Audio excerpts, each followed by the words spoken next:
বিজেপির পদাধিকারী পরিবর্তন হচ্ছে, খবর বিজেপি সূত্রে। সহ সভাপতি এবং সম্পাদক পদে অনেকেই কিন্তু বাদ যাচ্ছেন। সাধারণ সম্পাদক পদেও রদবদল হবে। উত্তরবঙ্গ থেকে প্রতিনিধি আসতে পারেন, দেখা যেতে পারে পুরনো মুখ। জেলার অনেককে রাজ্য কমিটিতে নিয়ে আসা হবে বলে জানা গিয়েছে। 24 লোকসভা নির্বাচনে পরাজিত হেভিওয়েটরা এবার বিধানসভায় প্রার্থী হবে।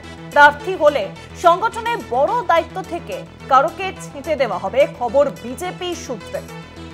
শ্রমিক ভট্টাচার্য বিজেপির রাজ্য সভাপতি পদে বহাল হওয়ার পরই তিনি কিন্তু স্পষ্টত জানিয়েছিলেন, আদি নব্য বলে বিজেপিতে কিছু থাকবে না, সবাই মিলেমিশে কাজ করব। এবং তারপরে আমরা দেখেছি যে বারংবার যে পুরনো নেতাদের, পুরনো মুখদের বিজেপিতে কিন্তু ফিরিয়ে আনার প্রক্রিয়া শুরু হয়েছে। আর এবার বিজেপির পদাধিকারী পরিবর্তন হচ্ছে, খবর বিজেপি সূত্রে। সহ সভাপতি এবং সম্পাদক পদে অনেকেই কিন্তু বাদ যাচ্ছেন। সাধারণ সম্পাদক পদেও রদবদল হবে।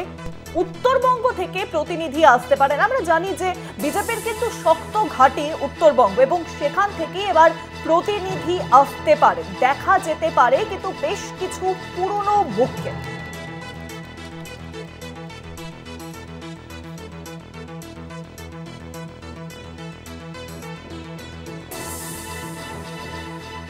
আরো জানাবেন নিউজরুম থেকে সঙ্গে রয়েছেন আমাদের বিশেষ প্রতিনিধি অঞ্জন রায়। অঞ্জন রায়, দেখো, তুমি যেটা বলছো যে প্রথমেই বলেনি যে উত্তরবঙ্গ থেকে প্রতিনিধি আসতে পারে, তা নয়। বিষয়টা হচ্ছে উত্তরবঙ্গের যে প্রতিনিধি আছে সেটা বদল হয়ে যেতে পারে। ইঙ্গিতটা হচ্ছে সেটা যদি হয়, নিঃসন্দেহে এটা বিজেপি, রাজ্য বিজেপির কাছে এই মুহূর্তে সবচেয়ে বড় ব্যাপার। তার কারণ উত্তরবঙ্গের ওপর বিজেপিকে সবচেয়ে বেশি ভরসা করতে হচ্ছে। তাদের শক্ত ঘাঁটি উত্তরবঙ্গ, এখন যে ঘাঁটিতে বারবার তৃণমূল আক্রমণ করে সেই ঘাঁটির দখল নিতে চাইছে। আমাদের যা প্রাথমিক একটা ধারণা হয়েছে, আমরা গত শনিবার আমরা দেখিয়েছিলাম যে আজকে মানে রোববার এবং আজকে সকালে শ্রমিক ভট্টাচার্য যাচ্ছেন একটা চূড়ান্ত তালিকা নিয়ে, যে তালিকা বিজেপির সর্বোচ্চ নেতৃত্বের সঙ্গে আলোচনা হবে। তাতে যেমনি বিএল সন্তোষ থাকতে পারেন, জেপি নাড্ডা থাকতে পারেন, এই রাজ্যের যারা পর্যবেক্ষক তারা থাকতে পারেন। এইটা নিয়ে একটা প্রাথমিক রূপরেখা ঠিক হবে যে জেনারেল সেক্রেটারি কারা থাকবেন, কারা ভাইস প্রেসিডেন্ট হবেন, কারা সেক্রেটারি হবেন, এবং পরবর্তী ক্ষেত্রে রাজ্য কমিটিতে কাদেরকে নেওয়া হবে। সেই প্রাথমিক তালিকা বলতে পারো প্রায় চূড়ান্ত করে হয়তো আর কিছুক্ষণের মধ্যেই কলকাতায় ফিরে আসবেন শ্রমিক ভট্টাচার্য। আমাদের কাছে যা খবর, সূত্রের মারফত আমরা যা জানতে পাচ্ছি, তাতে দেখা যাচ্ছে, প্রথমেই বলেনি যে মোর্চার অধিকাংশ মাথা পরিবর্তন হচ্ছে, এ বিষয়ে কোনো সন্দেহ নেই।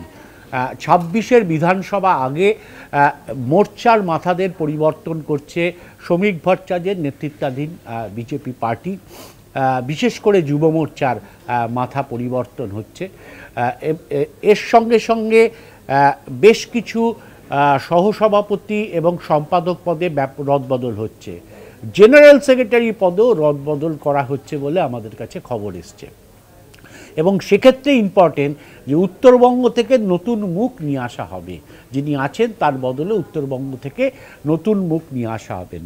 যদি দেখা যায় যে কেউ প্রার্থী হয়েছেন সংগঠনের বড় দায়িত্ব থেকে রয়েছে, তাহলে সেক্ষেত্রে সংগঠনের বড় দায়িত্ব থেকে তাকে অব্যাহতি দেওয়া হবে। অর্থাৎ পরিষ্কার একটা ষাট দৃষ্টিভঙ্গি নিচ্ছে শ্রমিক ভট্টাচার্য যে সংগঠনের বড় দায়িত্বের পাশাপাশি প্রার্থী যদি হতে হয় সেক্ষেত্রে দল সাফার করে, যে কোনো একটা বেছে নিন, হয় প্রার্থী হন নয় সংগঠনের দায়িত্বে আসুন, যাতে সংগঠন ঠিকভাবে ফাংশন করতে পারে। ফলে স্বাভাবিকভাবেই এই যে গত রবিবার সন্ধেবেলা এবং আজ সকালের যে বৈঠক, নিঃসন্দেহে আগামী দিনে বিজেপির কোন টিম নিয়ে 26-এর বিধানসভায় লড়াই করবে তার প্রায় প্রস্তুত। ঘোষণার অপেক্ষা, হয়তো এখানে কিছু সামান্য রদবদল হতে পারে, এখন ঘোষণার অপেক্ষা। আমরা তো বলেইছি যে চলতি মাসেই সেই টিম ঘোষণা করা হবে। অনেক ধন্যবাদ অঞ্জন দা। নিউজরুম থেকে সরাসরি ছিলেন আমাদের বিশেষ প্রতিনিধি অঞ্জন রায়।